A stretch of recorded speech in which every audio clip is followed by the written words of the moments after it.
Bom dia de novo. Tudo na paz? Tô tranquilo. Então tá bom. Então vamos que vamos. Só colocar aqui para carregar.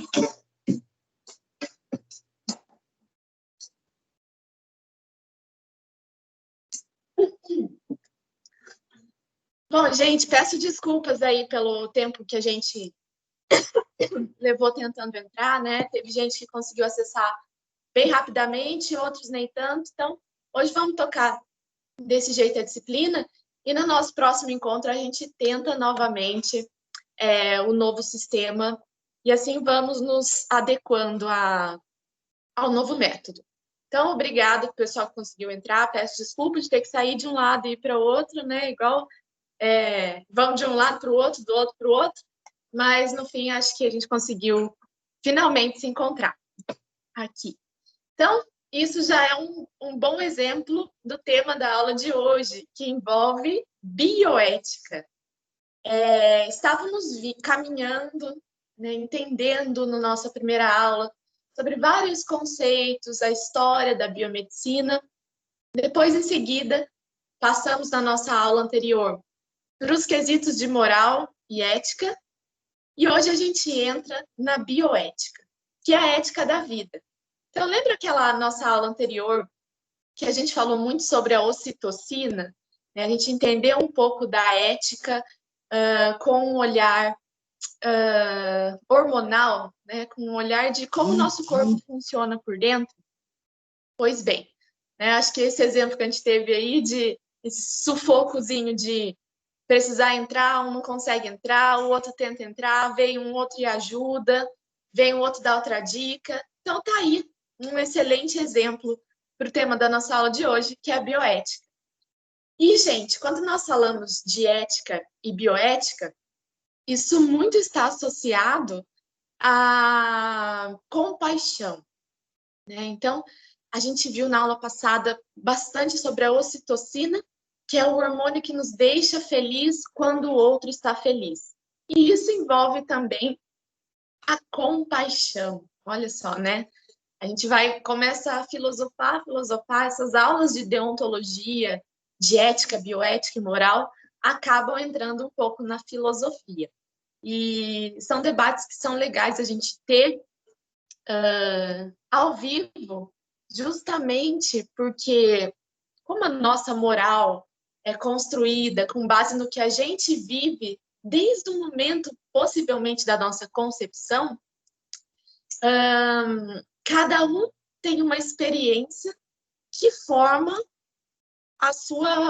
o seu caráter e forma a sua opinião a respeito de algum fator. Então, por isso, é muito difícil que as sociedades consigam entrar em acordo sobre aspectos de bioética. E eu acho que não tem nenhum curso de graduação que envolva tanto a bioética, que é a ética da vida, quanto a biomedicina. Justamente porque a gente está diretamente associado aos dois aspectos principais quando a gente pensa em vida, né? E quando pensa em bioética, que é o paciente, né? A pessoa e também a ciência. A ciência, para que ela evolua, precisa-se muito de cobaias, né? E essa questão de cobaia está altamente associada à bioética. Será que é certo usar animal? Será que é errado usar animal? Vamos usar pessoas, né? Tem um filme, acho que é A Ilha, que chama, que eles criam uma ilha de clones e o legal é que esses clones podem ser testados para fármacos, para vacinas, como a gente está vendo, e interessante é que esses clones também têm vida, né? Mas eu acho que se nós fôssemos pensar por esse lado, o mais ideal seria que tivéssemos clones sem pensamento, sem sentimento, para que a gente pudesse testar essas vacinas, essa vacina nova que está chegando aí para a gente, fármacos e outros componentes, né? Os órgãos que são criados em laboratório. Então, hoje em dia, tem muitos mini órgãos que são criados em laboratório e as funções deles são avaliadas in vitro, né? Então, em plaquinhas e em animais. Mas, para a gente caminhar disso para uma realidade no corpo humano, às vezes fica um pouco distante. Então, os cientistas criam, mas chega na hora de testar todo o quesito de ética e bioética barra vários aspectos. Então, como eu disse, a biomedicina, a gente está no pé da bioética. Então, tanto para o lado que nos leva a saber como lidar com os pacientes, quanto para o lado de evoluir na ciência. Como a gente viu nas aulas anteriores, o biomédico é um dos profissionais que mais publica artigos científicos. Então, é o que está mais à frente da ciência, né? Então, a bioética em pesquisa, em ciência, também está diretamente relacionado com o biomédico. Outra questão também, né? Vendo pelo lado do paciente, nós vamos ver que nós temos o que chamamos de código de ética do profissional biomédico. O que é isso? Toda profissão tem seu código de ética, justamente para se ter um princípio ético que o profissional seja obrigado a cumprir para a sua profissão, né? Então, sua vida particular é uma coisa, sua vida profissional, a partir do momento que você tem uma profissão, que você paga o conselho, que você é membro de um conselho, você deve seguir esse código de ética. Se não for seguido, tem várias penalidades, né? Então, por isso, toda profissão tem seu código de ética, e o da biomedicina envolve muito a tal da bioética.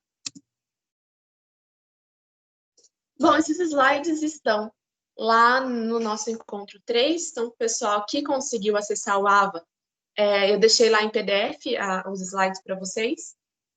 Então, como eu disse, as profissões, elas têm sua ética voltada a ela, né? Então, temos normas éticas que formam o conceito de uma profissão em si. Alguns princípios são básicos na ética para qualquer profissão, né? Como responsabilidade e outros 2 quesitos que a gente vai ver. A questão é, não adianta a gente ficar falando sobre o mesmo tipo de ética que se tem um arquiteto, né? O arquiteto tem a ética que precisa ser voltada para o que ele trabalha. Nós, biomédicos, temos que ter uma ética voltada para a nossa área. Então, volto a dizer, a ética do profissional está associada e alavancada com base em tudo aquilo que a gente já viu, né? Então, entra a compaixão, entra aquela sua sensação de se sentir bem quando você faz bem para alguém. Então, se lembra aí do Edu Guedes, coitado, com toda a compaixão, quanto ocitocina ele liberava no momento, né, de sentir o sofrimento da nossa querida conterrânea, a grávida de Taubaté. Então, a parte dele, ética, ele fez. Tá aí um exemplo para vocês da ética. Daí entramos também, né, além da ética profissional, na bioética, que é a ética da vida, né? Então, a nossa conterrânea, com tanta ética a respeito da vida, acabou supondo 4 vidas dentro dela, né? Então, olha aí um exemplo para vocês verem de ética e bioética.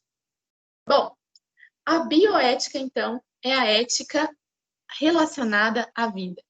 Isso é um pouco, como a gente pode dizer, redundante ou algo a mais da ética.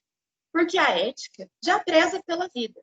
Mas a bioética acabou sendo um termo que foi criado não há tanto tempo quanto a ética, mas que envolve toda a ética a respeito da vida. Olha lá o termo, como ele é descrito. A bioética é a ciência que objetiva indicar os limites e as finalidades da intervenção do homem sobre a vida.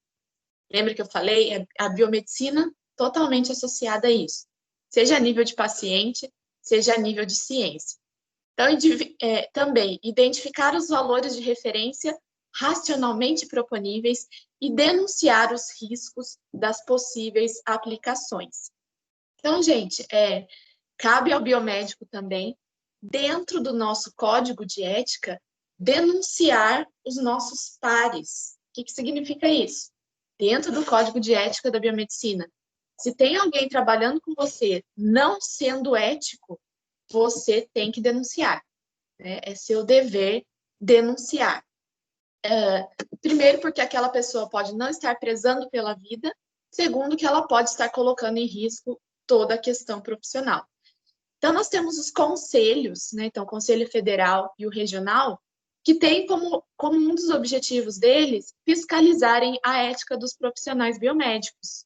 Mas a questão eles não estão sentados do lado da bancada de quem está assinando laudo falso, né? Estão assinando falso positivo de Covid. Né? Então, a pessoa, quero tirar 2 semanas para não trabalhar. Vai e paga para alguém assinar um laudo de Covid de positivo, PCR positivo, né? Então, cadê a ética dessa pessoa? Muitas vezes o dinheiro fala mais alto e quando a gente envolve economia, a ética muitas vezes vai pro buraco.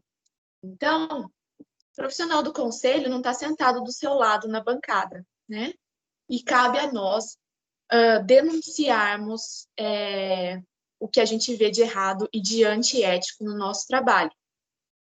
Um exemplo disso, quando eu trabalhava num laboratório de pesquisa, um professor de lá, e não foi aqui no Brasil, foi denunciado, né? Porque lá na Europa eles são muito, prezam muito pela vida dos animais, né?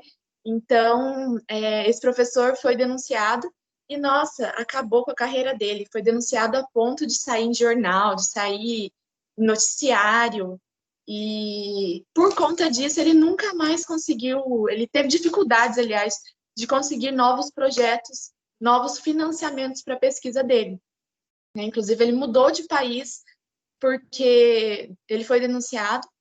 Não sei dizer se foi provado ou não a denúncia, né, sobre o uso de animais, mas ele acabou mudando de país porque ele não conseguia mais verba para trabalhar, porque quem financiava a pesquisa dele não deu mais dinheiro, porque falou, olha, você está envolvido nessa questão de ética, então a gente vai cortar a sua verba para que a gente resolva toda essa questão da falta de ética envolvida com animais. Então, foi uma guerra dentro da universidade, um professor não olhava mais a cara do outro, metade teve compaixão e achou que um professor estava correto, a outra metade virou a cara para ele, não deixava mais que ele acessasse os laboratórios.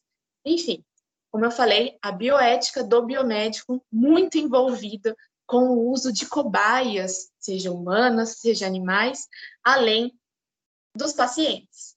Né? Então, quando a gente vai trabalhar com amostras de pacientes, ou mesmo clientes, né?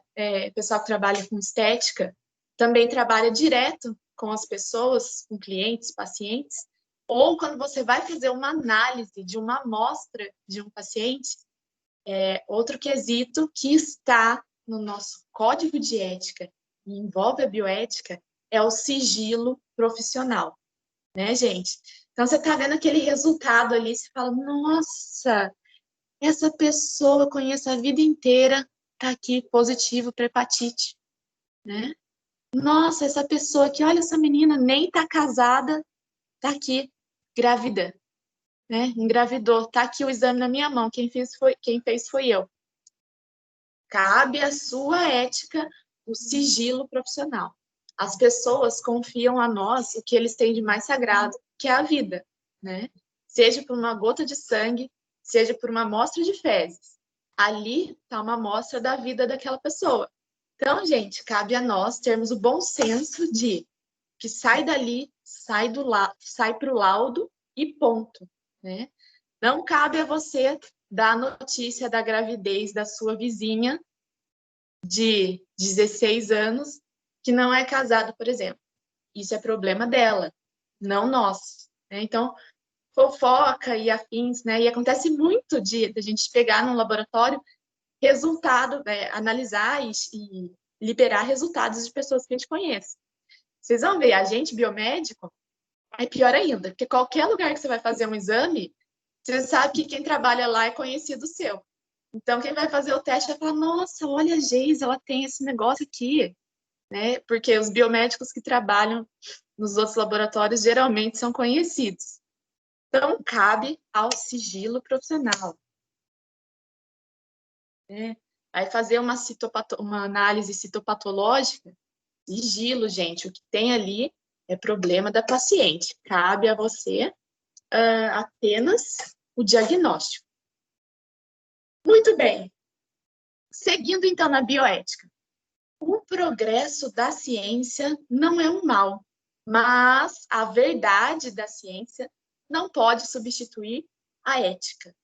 E isso acaba envolvendo algo que nós vimos ontem, até trouxe um slide aí para a gente conversar, sobre a vacina de Oxford. Não sei se vocês viram, mas toda aquela empolgação, né, recebeu um balde de água fria, porque, se não me engano, foram 2 pacientes apenas que desenvolveram uma doença neurológica. Não se sabe se é resultado dessa vacina desenvolvida em Oxford ou não, porque o paciente pode ter recebido apenas o placebo e, por consequência ou não, veio a desenvolver essa doença neurológica, se não me engano, na medula, né? É uma inflamação na medula, não tive tempo de ver com muitos detalhes. Então, gente, a gente já comentou isso, acho que foi no nosso primeiro encontro. O desenvolvimento de uma vacina não é de uma hora para outra. Né?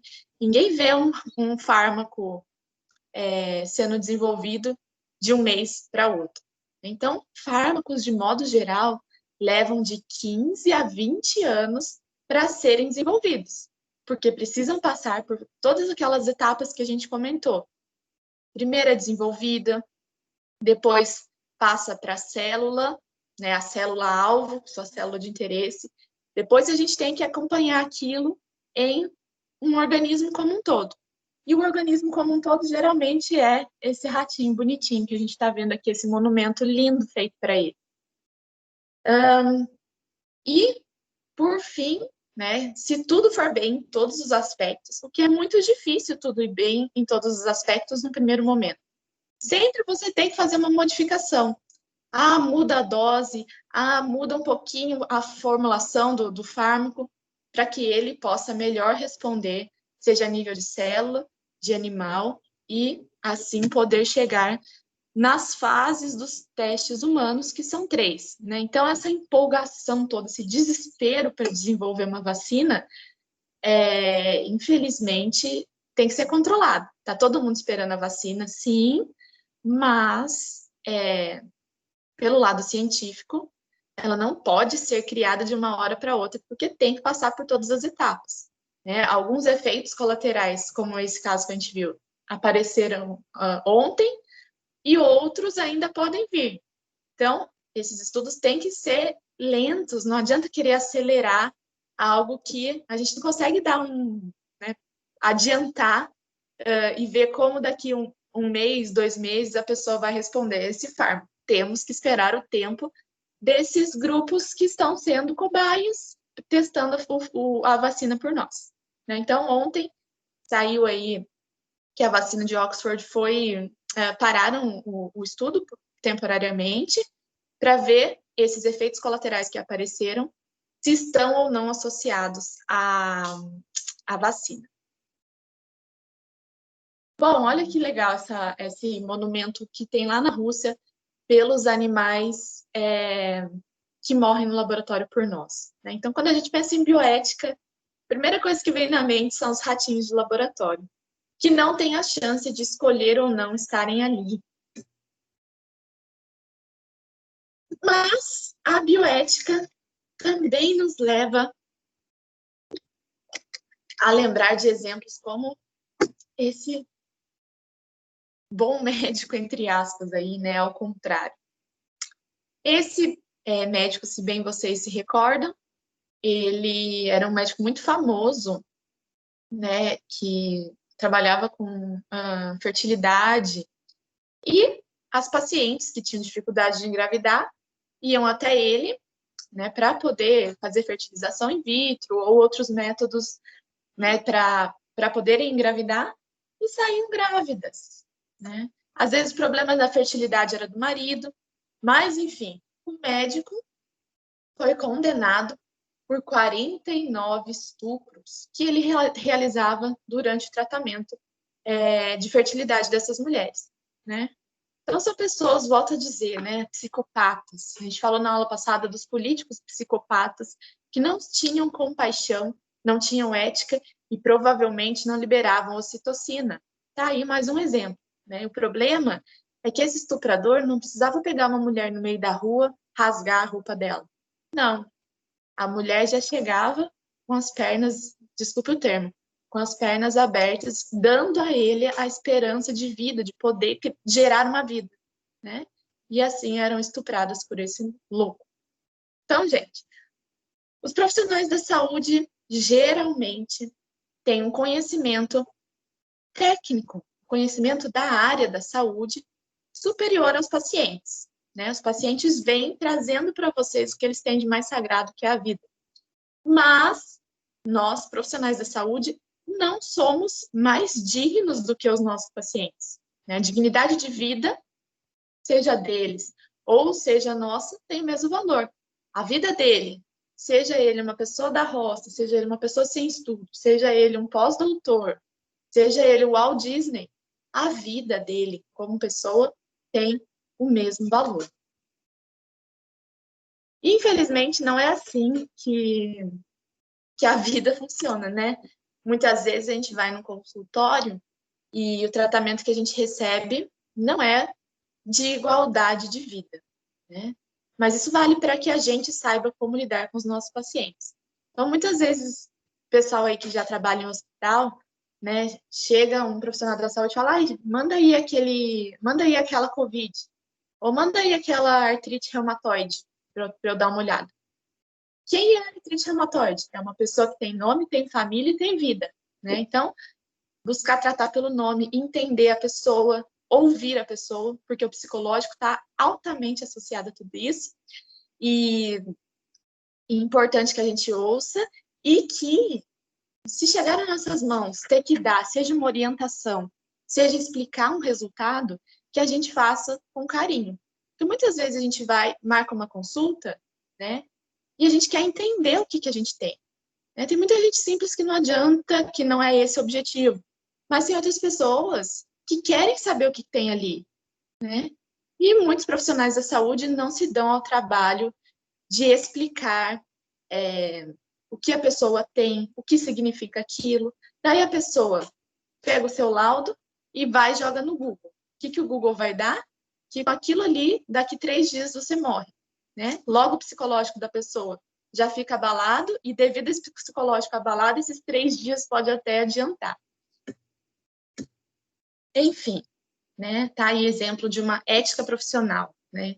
Vocês, com certeza, devem ter passado por isso, de irem em um consultório e não serem bem atendidos, ou não entenderem exatamente o que é aquilo que você tem.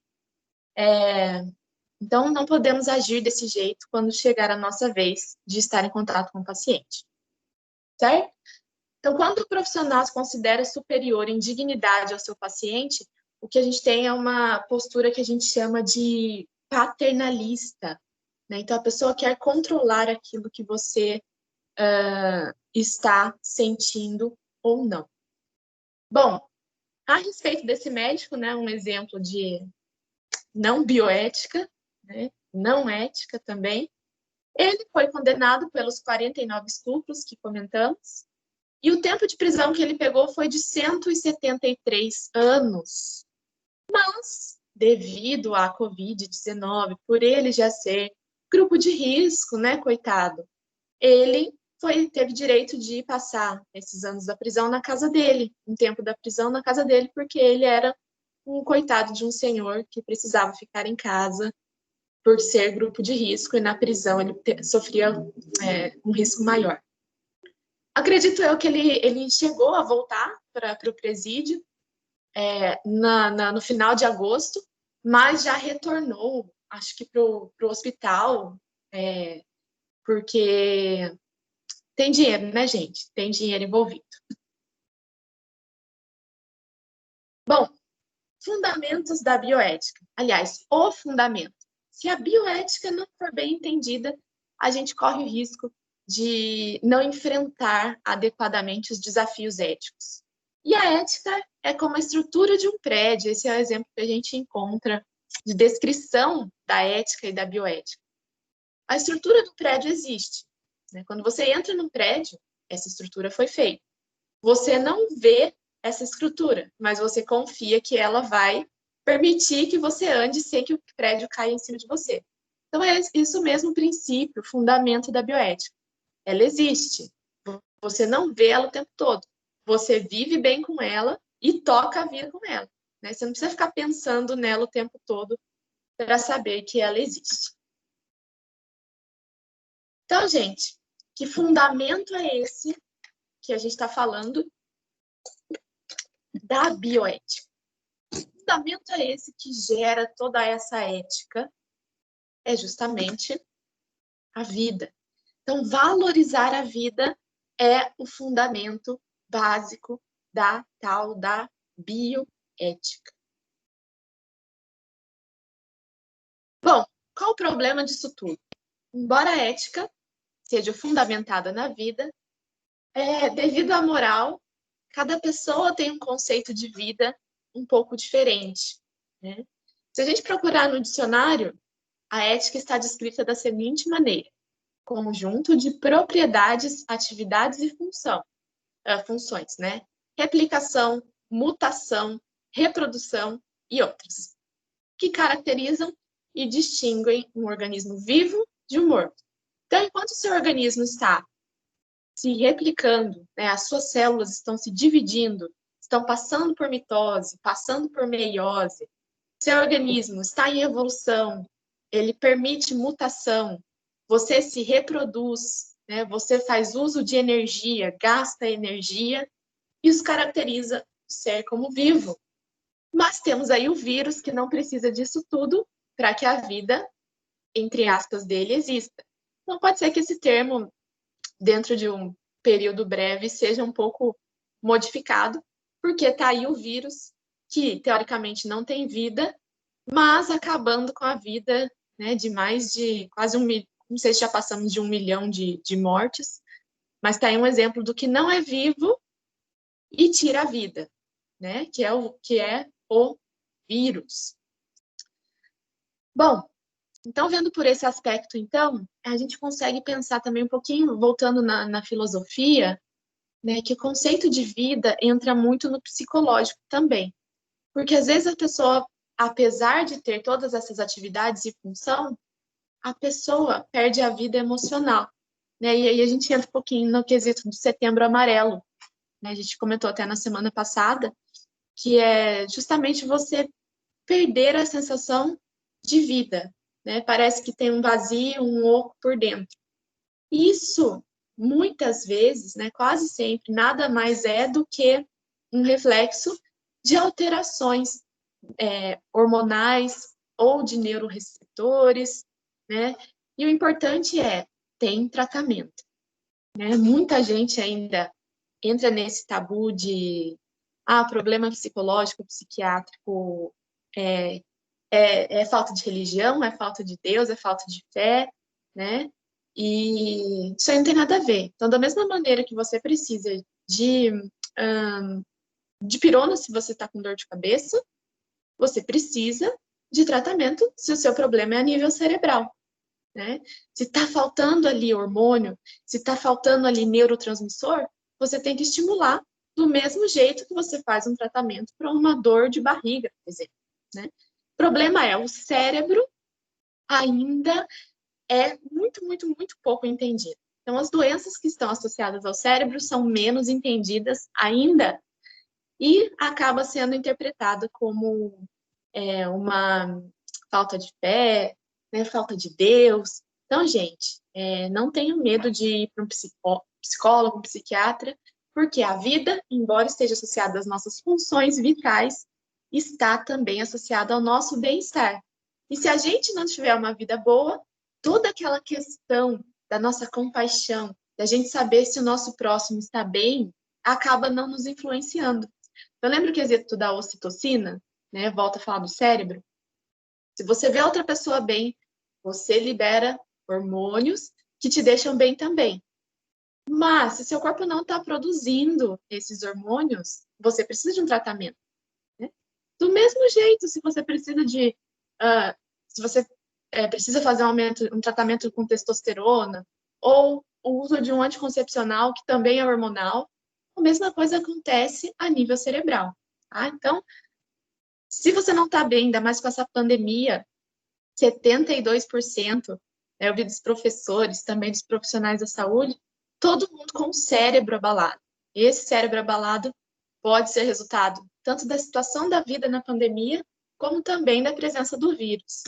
Então, é importante, a vida não se resume às funções vitais, mas também ao bom funcionamento do nosso cérebro e da sensação de bem-estar.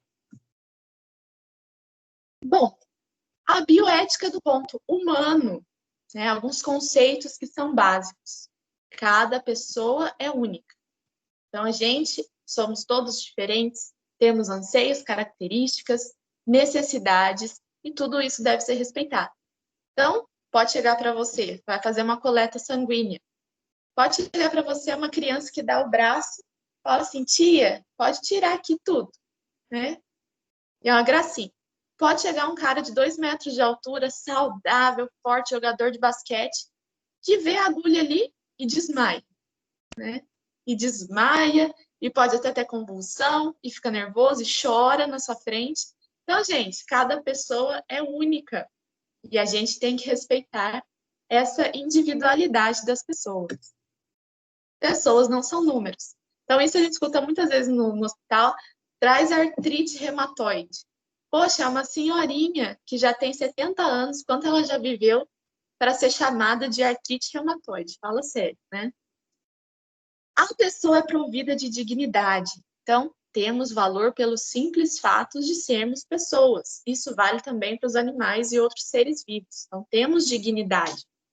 Volto a dizer da artrite reumatoide. E temos várias dimensões. Então, como eu falei, a nossa vida não se resume apenas às funções vitais.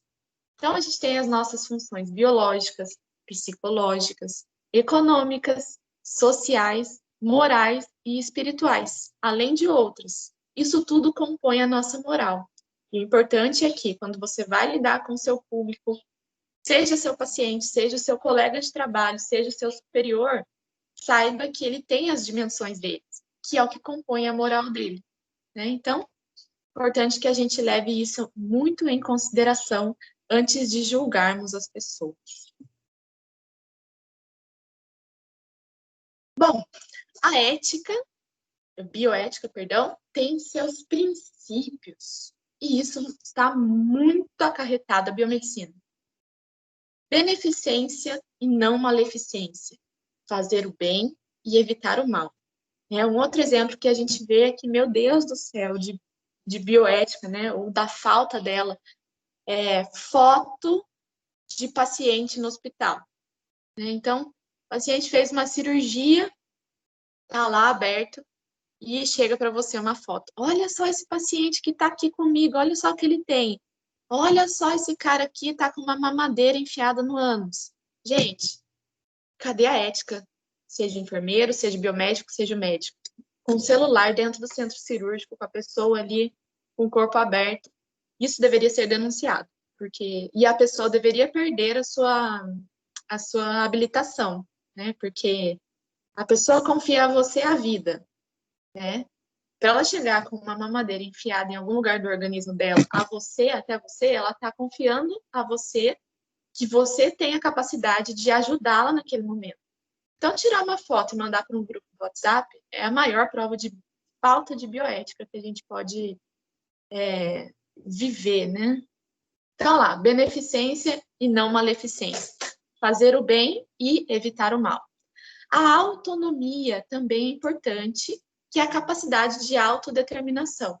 Então, chegou um paciente num estado grave, poxa, segundo as regras, eu tenho que fazer isso, isso, aquilo. Putz, não deu certo. Preciso ter uma certa autonomia para pensar numa próxima estratégia. Às vezes, a gente não tem tempo de pesquisar muito a fundo, mas a autodeterminação é essencial, né? Se for feita com a ética. E assim, você pode também, no fim do dia, pôr a cabeça no travesseiro e falar, poxa, eu fiz tudo o que eu pude por aquele paciente. E também o princípio da bioética de justiça. Então, igualdade de tratamento. Seja uma pessoa simples que vem até você, seja o Steve Jobs que vem até você, né? Seja o Bolsonaro que vem até você, seja a Rainha Elizabeth. Independente da sua crença, da sua postura, do seu lado direito ou esquerda, ali você tem uma vida, certo? E ela temos que respeitar. Então, igualdade de tratamento. Então, segundo esse relatório de Belmonte, lá do final da década de 70, dentre os princípios da bioética, a gente tem igualdade de tratamento. Então, justiça para tratar o nosso paciente. E a justa, olha só essa parte, justa distribuição de verbas do Estado para a saúde. Piada, né? Infelizmente, piada esse quesito. Não seguimos, né, a justa distribuição de verbas do Estado. Ou melhor, não chega até o paciente aquela verba disponibilizada. Então, voltando nesse cara aí, que a gente já vem falando sobre ele, né? Aquele possível autista, muito inteligente no quesito filosófico sobre ética e moral. Então, para ele, o agente moral deve sempre estar atento ao que vai acontecer se fizer algo.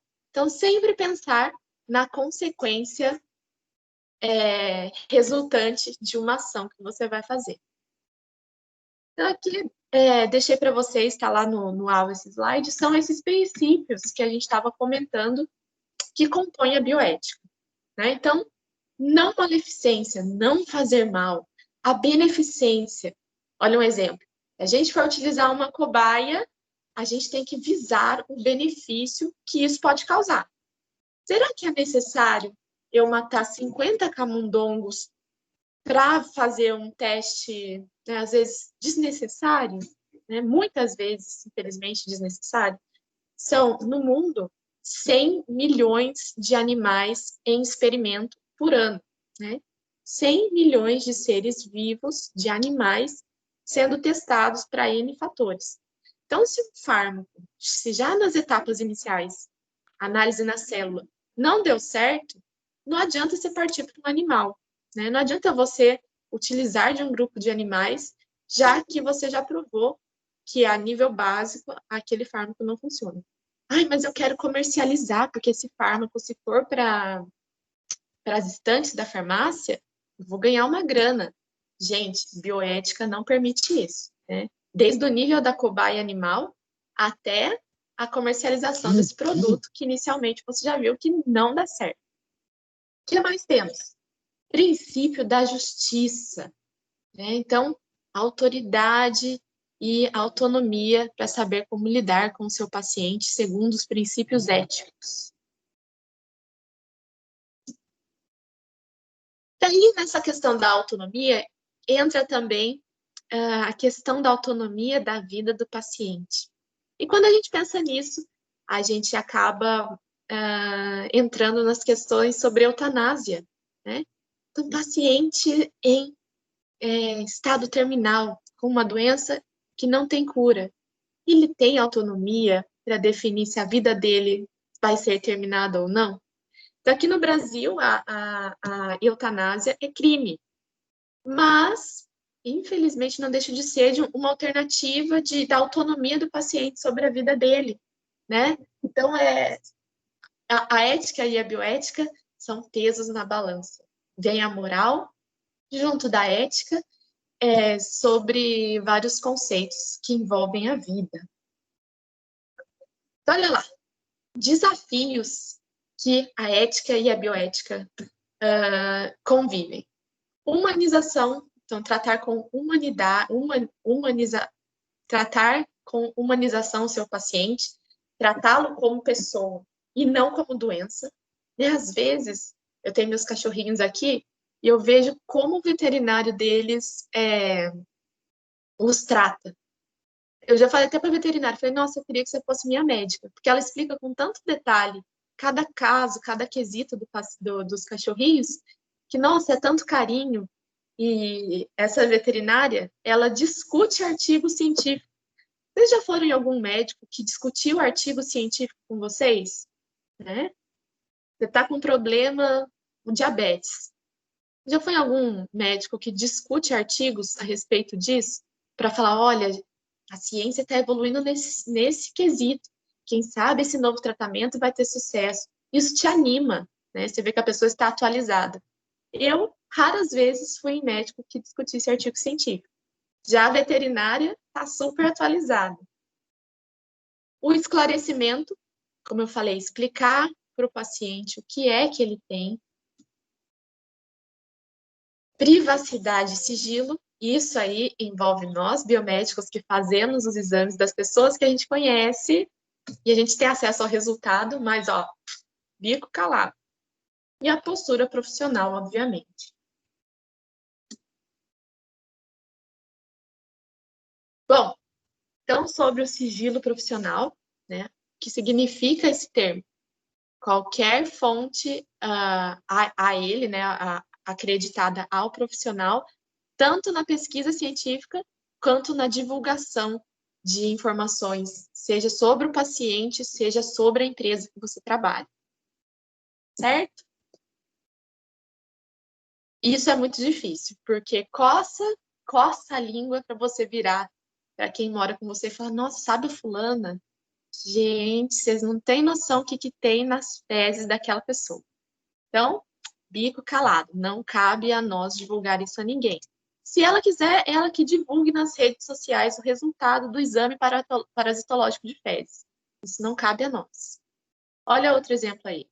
Hackers acessam o sistema do Exército e vazam supostos exames de Bolsonaro. Agora, será que foram hackers ou será que foi quem fez o exame? Né? Então, até aquela cantora Marília Mendonça divulgaram o teste de gravidez dela, o beta-HCG, antes mesmo dela saber. Quem fez isso? Provavelmente um biomédico. Pegou o resultado, tirou uma foto ali do lado e já saiu compartilhando. Isso não envolve a ética. Por mais anti-Bolsonaro que você seja, não cabe a você liberar o resultado, né, divulgar o resultado do presidente do Brasil, se assim ele o fizer com você. Por mais bolsonarista que você seja e queira divulgar aquele resultado, também não cabe a você. Daí, gente, a respeito dessa bioética, que tanto estou dizendo que está associada à nossa querida biomedicina, a gente tem alguns fatores que envolvem a bioética e que são grudados no DNA do biomédico. São eles: o uso de cobaias humanas, nós vamos ver alguns exemplos. A eutanásia e o suicídio assistido. Já ouviram esse termo? Suicídio assistido? Aqui no Brasil ainda não é permitido, mas alguns países, Holanda e Bélgica, se não me engano, permitem o suicídio assistido, assim como a eutanásia também é permitida. Então, a gente tem a eutanásia, como eu falei, não é permitida no Brasil, é considerada crime, mas a gente tem a chamada ortotanásia, que é permitida aqui no Brasil, se não me engano, desde 2010. Então, o que é a ortotanásia, né? É você não reanimar e não realizar intervenções médicas em alguns casos. Então, a paciente já sobre um tratamento há muito tempo, teve uma parada cardíaca, né? O paciente já tem 101 anos, já com doenças crônicas, né? Puro sofrimento, e o médico não realiza uma reanimação, por exemplo, né? Ou não faz uma intervenção sobre um processo. Então, isso é o que a gente chama de ortotanásia, e ele, sim, é permitido no Brasil, né? Então, você não pode dar medicações para matar, mas você pode, em alguns casos, não intervir, não realizar uma intervenção médica para que aquele paciente continue a viver. Isso é permitido no Brasil. Já o chamado suicídio assistido é um termo que aqui no Brasil não é tão comum, mas é a mesma coisa que a eutanásia, né? Então, a eutanásia, o médico vai dar uma injeção com alta dose de medicamento para que o paciente venha a óbito. O suicídio assistido é o próprio paciente que se automedica e é acompanhado, né? Então, é uma alta medicação letal, né? E geralmente é associada a pacientes que também têm doenças terminais. Em casos de muitas dores, ele é permitido, não aqui no Brasil, mas Bélgica, Holanda e outros países. Então, aqui não é permitido, porque o suicídio é considerado contra o instinto da vida, né? E ele é visto com muita, né, quando a gente fala em suicídio, a gente fica muito abalado porque ele vai contra a preservação da nossa espécie. Então, se lembra da nossa aula anterior, que a gente estava falando sobre o casamento, que libera muito ocitocina nas pessoas que estão assistindo o casamento, porque a espécie humana vai ser preservada, né? Aquele casal vai se reproduzir e vai produzir filhos, vai manter a espécie humana no mundo. Então, isso libera muito ocitocina e dá a sensação de felicidade. Já a questão suicídio é o contrário, né? O suicídio vai contra você preservar a sua espécie, no momento que você tira a sua própria vida.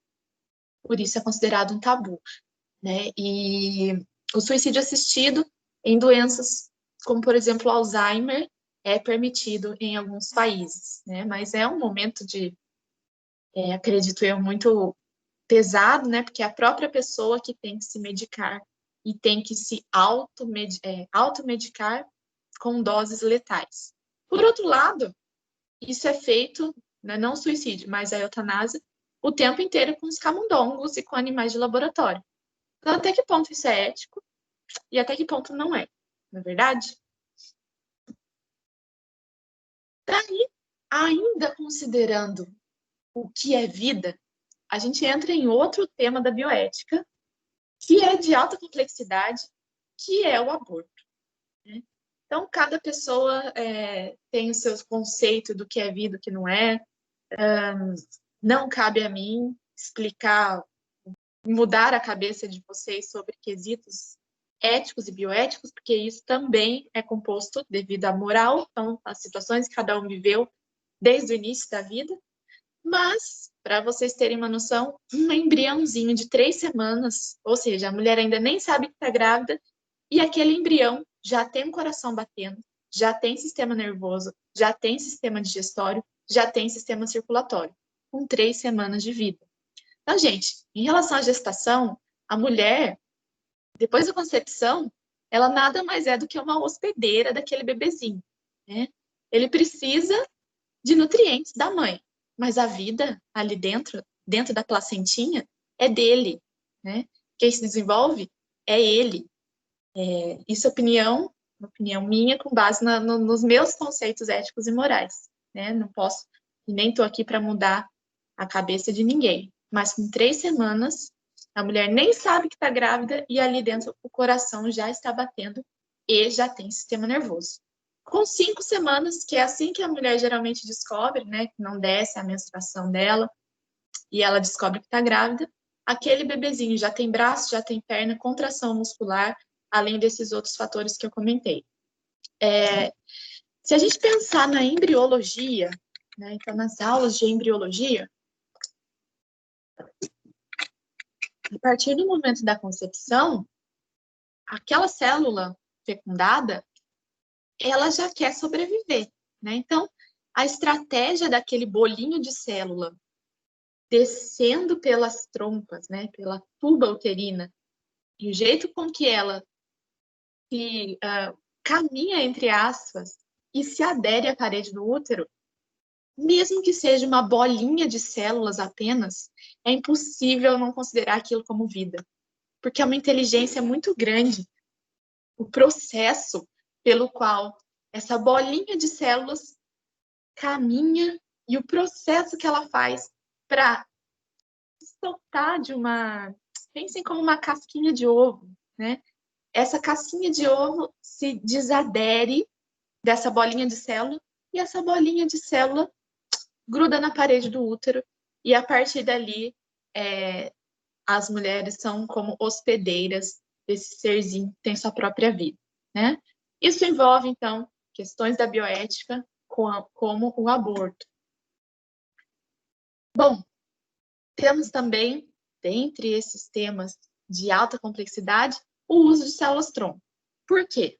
Que célula-tronco que é a porreta, né? A célula-tronco elite. É esse bolinho de células que eu estou falando para vocês. Essas primeiras células que parece que tem inteligência, inclusive, para fazer todo esse processo de caminho de aderência até o útero, né? Que é um processo muito bonito por uma bolinha de células apenas. Essa bolinha de células, cientistas babam quando pensam nelas, justamente porque é a elas que está associada a diferenciação em qualquer tipo de tecido, né, gente? Então, essas primeiras células que o organismo, que um bebezinho, um embrião produz, né, nem é embrião, podem e vão se transformar em todos os tecidos do nosso organismo. O problema é, para que a gente tenha acesso a ela, o embrião morre, né? Então fica aquilo, é vida, não é? A gente pode utilizar? Não pode? Tabus da bioética. E temos também outro tema da bioética de grande importância, o direito dos animais. Então volta a questão, né, esse direito dos animais vai desde esses criadouros, que o pessoal deixa a fêmea, né, grudada, presa, só para que o macho venha e assim ela fique prenha. Consequentemente, cada animalzinho vai custar 2, 5 mil reais. Né? Então, comercialização de animais e o direito dos animais, no nosso ponto de vista, como biomédico, na ciência. Então, notem como realmente a bioética, em seus diversos aspectos, envolve a nossa profissão. Bom, trouxe aqui alguns exemplos desses tabus que envolvem muito a nossa profissão. Então, olha lá, lembra que na semana passada a gente falou um pouquinho sobre os médicos nazistas? Pois bem, olha aí. A classe médica foi a que mais se aderiu ao movimento nazista, né, entre a década de 40, no início da década de 40, final dos anos 30 também. Na época não tínhamos biomédicos, né, esse termo biomédico, mas talvez a gente também tivesse dentro dessa classe aí. Espero que não, mas a gente não sabe como seria. Então, olha lá, judeus são ratos, e ratos são cobaias, logo judeus são cobaias. Então, cadê a ocitocina desse povo? Não sei. Cadê o princípio de ética e bioética? Sumiu. Então, olha só, gente, 350 médicos nazistas envolvidos em experiências com cobaias humanas na época da Segunda Guerra. A gente comentou sobre esse cara na aula passada, o Joseph Mengele, que era mais um psicopata, chamado, inclusive, de Anjo da Morte. O nome do cara era Anjo da Morte. Então, ele ficava em Auschwitz e a tara desse homem eram gêmeos. E gêmeos, em um dos gêmeos, ele fazia um experimento e comparava. Como é que um ficou, como é que o outro ficou.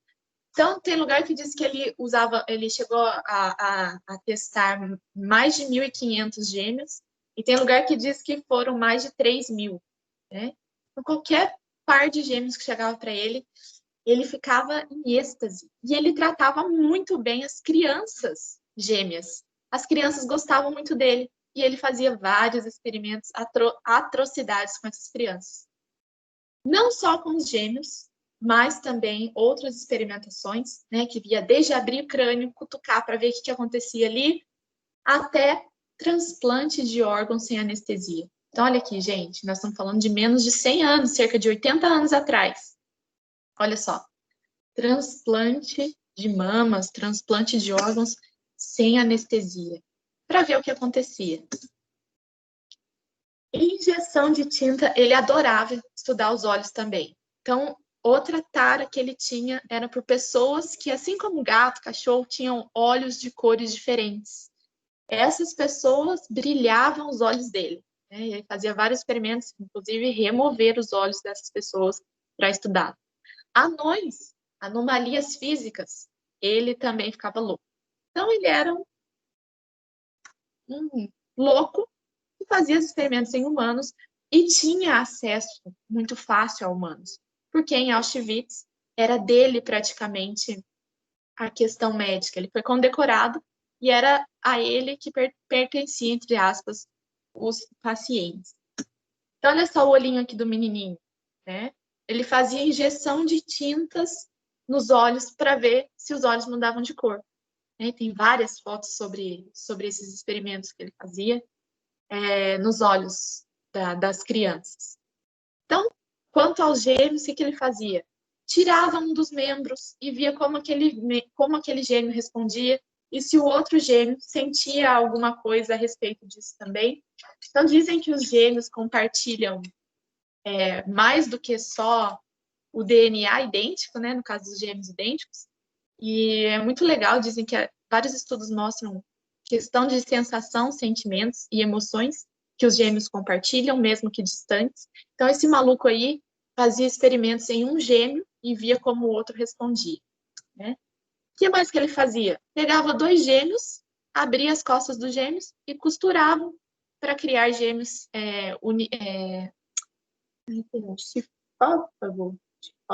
se não me engano, os gêmeos que nascem juntos, né? Então, ele pegava dois gêmeos, costurava um no outro para ver como eles iriam viver e sobreviver. Ele infectava um dos gêmeos e via qual a diferença, fazia transfusão de sangue de um gêmeo para outro. Enfim, ele tinha um parque de diversões humanas onde ele fazia o que ele bem queria, né? E se um gêmeo morresse por conta de uma dessas atrocidades, o outro era morto em sequência, para que assim ele pudesse analisar principalmente o crânio, além de todo o corpo dos dois, porque ele queria que os dois morressem no mesmo tempo para ter o mesmo padrão de análise, né? Então, se nessas experiências um morresse, o outro iria ser morto também, para que ele pudesse fazer uma análise pós-morte dos dois organismos. Bom, sobre as cobaias humanas, né, tivemos, além dessas atrocidades da Segunda Guerra, vários outros exemplos. Trouxe aqui alguns para vocês. Olha lá. A partir da década de 30, por 40 anos, a sífilis foi acompanhada em homens negros pobres. Então, gente, lá no Alabama, não deram tratamento para vários homens por 40 anos que foram diagnosticados com sífilis, porque queriam ver qual era o desenvolvimento da doença nessas pessoas. Então, para que tratar se a gente está falando de pessoas que podem nos mostrar qual o caminho da doença, né? Então, pura falta de bioética, os pacientes não receberam nenhum tratamento para que se acompanhasse como a sífilis se desenvolvia nessas pessoas. E hoje nós sabemos que a sífilis tem estágios e elas foram acompanhadas nesses pacientes aí.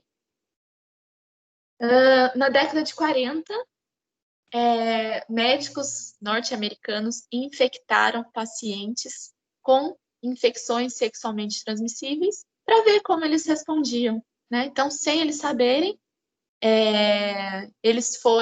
os médicos norte-americanos foram para Guatemala, infectaram pacientes para ver o que iria acontecer com esses pacientes acompanhados. Então, gente, qual a diferença disso para um ratinho de laboratório, né? Então, infectaram pessoas na Guatemala na década de 40 para ver o que as DSTs ou ISTs poderiam causar nessas pessoas. Entre a década de 50 e de 70, centenas de mulheres que fizeram Papa Nicolau e tiveram lesões pré-cancerígenas detectadas não foram tratadas, porque queriam acompanhar o desenvolvimento do câncer de colo de útero, né? Então, para a questão, né? Para várias doenças, a gente não tem modelo de laboratório. A gente não tem um camundongo para N doenças, né? Então, até a epilepsia, o autismo. Então, como fazer? Vamos ver nas pessoas mesmo, né? Para que a gente vai tratar o câncer dela? Deixa ela desenvolver para a gente ver como que caminha o câncer. Infelizmente, isso aconteceu entre a década de 50 e a década de 70, para que se entendesse melhor o desenvolvimento do câncer de colo uterino. Hoje a gente sabe que a pessoa que é infectada com o vírus HPV, desde o momento do contágio até ela desenvolver o câncer de colo uterino, né, se ela vier a desenvolver, leva cerca de 10 anos. Então, muito provavelmente, boa parte do que a gente sabe hoje, infelizmente, se dá devido a esses experimentos sem nenhuma ética ou bioética. Bom, tem também as chamadas células HeLa. Então, se vocês forem procurar artigo científico, para muitos testes a nível de célula, utiliza-se essa célula que a gente chama de HeLa, né? E essas células foram extraídas de uma mulher, também do colo uterino, inicialmente, cancerígenas, de uma paciente qualquer, né, chamada Henrietta Lacks. Tiraram as células dela e resolveram usar para estudos científicos. E até hoje essa célula, essa linhagem celular que foi imortalizada, é muito utilizada. Então ela leva esse nome de HeLa, porque foi extraída da paciente chamada Henriette, né, o Ri e o Lax, né, o HeLa. Então tiraram as células dela e até hoje, em diversos países, essa linhagem celular é muito utilizada para avaliar droga, toxinas e até mesmo para vacina, ela já foi utilizada. Em 2011, uma universidade resolveu conceder para essa moça, essa Henrietta, um título de doutora honorária póstumo, devido a toda a contribuição que ela teve na ciência, sem mesmo saber. E outro exemplo, que até trouxe para vocês verem daqui a pouco, é o uso de eletrodos implantados no cérebro. Então, na década de 50, isso foi feito, e atualmente já tem alguns eletrodos que são usados para buscar tratamento de doenças neurais e neurológicas. Inclusive, tem um que foi lançado no final de agosto em animais, né? Mas tá aí, já foram utilizadas cobaias humanas com eletrodos no cérebro para alterar orientação sexual. Então, por muito tempo, o homossexualismo foi considerado um problema psiquiátrico. Então, o uso de eletrodos no cérebro foi uma das estratégias de tratamento para a homossexualidade. Então, a gente tem casos aqui no Vale de pessoas de cerca de 30 anos atrás que, por serem homossexuais, eram internadas e recebiam choques direto no cérebro para tentar tratar, entre aspas, a homossexualidade, né? E, além disso, criaram também eletrodos que eram implantados no cérebro para tentar mudar a orientação sexual da pessoa, né? Parece conceitos tão distantes da nossa realidade, mas não são tão distantes assim, não. O problema de tudo isso, né, é controverso a gente argumentar essas experiências. Então, lá, essas experiências do anjo da morte, do Mengele, nunca deveriam ter acontecido. Nunca, nunca. Né? O Mengele, ele foi um demônio nos campos de concentração, acabou a Segunda Guerra, o que ele fez? Fugiu e veio morar no Brasil, né? A ossada dele, ele morreu nadando em Bertioga. E foram descobrir que era o anjo da morte, né? O demônio do campo de concentração. Veio terminar a vida dele, passou, se não me engano, quase 30 anos em Bertioga. Hoje, a ossada dele está na USP. Né? Então, no meio das aulas de anatomia, eles têm a ossada do Joseph Mengele. Então, fizeram isso porque acharam que ele não merecia estar em um museu e muito menos sobre uma lápide.